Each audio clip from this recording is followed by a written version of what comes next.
Hello बच्चों, let us see the question.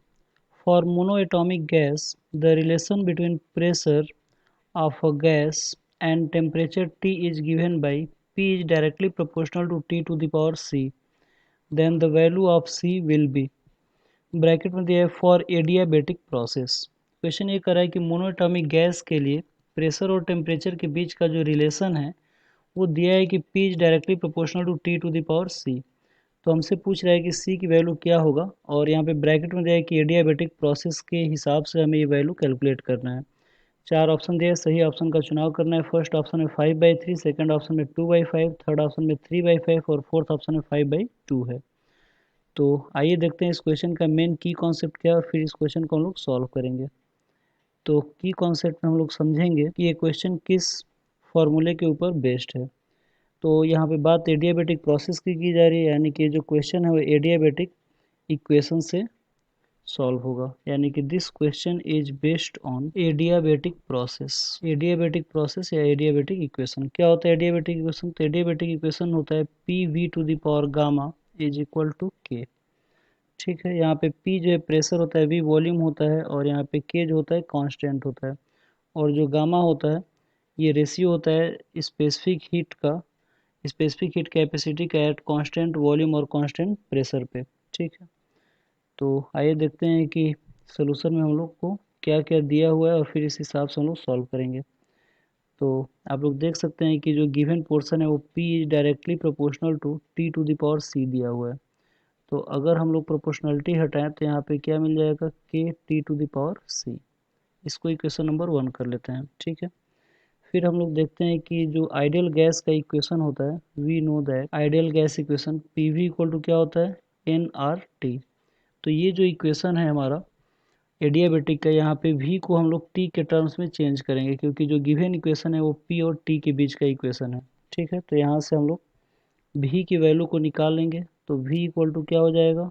तो v equal to हो जाएगा, यहाँ पे अगर 1 मोल अगर ले लें तो n इक्वल टू भी 1 हो जाएगा। तो ये हो जाएगा RT अपॉन P। अब इस v के इक्वेशन को हम लोग रख सकते हैं जो गिवन इक्वेशन 1 है। तो हमें क्या मिल जाएगा?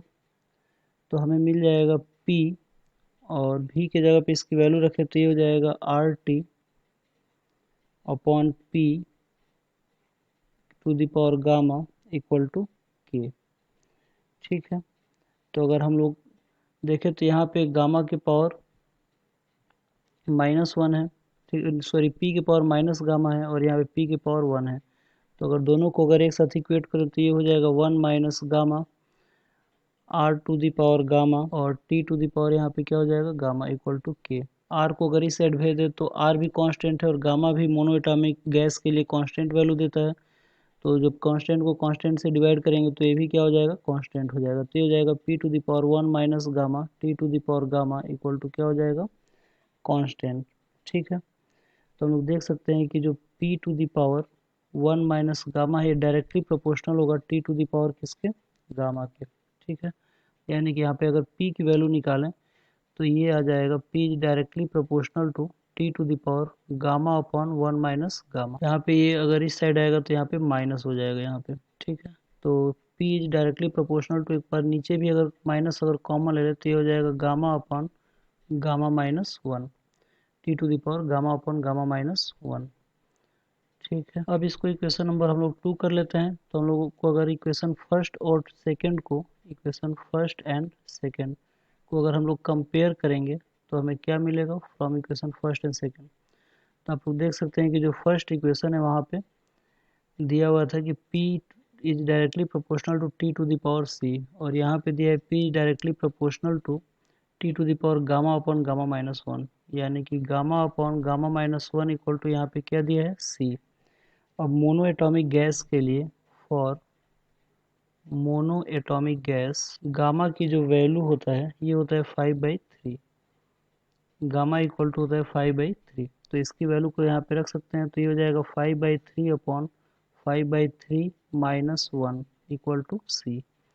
तो इसकी वैल्यू अगर निकालें तो यहाँ से C की जो वैल्यू मिलेगा वो हमें मिलेगा 5/2। तो फाइनली जो C की वैल्यू आया वो कितना आ गया? 5/2। तो इस क्वेश्चन का जो सही आंसर होगा वो क्या हो जाएगा? 5/2। तो आइए देखते हैं कौन सा ऑप्शन सही है। तो आप लोग देख सकते हैं कि जो 5/2 है वो हमारा फोर्थ ऑप्शन दिया हुआ है, यानी कि इस क्वेश्चन का सही आंसर हमारा कौन सा है, फोर्थ है। तो आई होप आप लोगों को ये क्वेश्चन समझ में आया होगा। Thank you very much, good luck.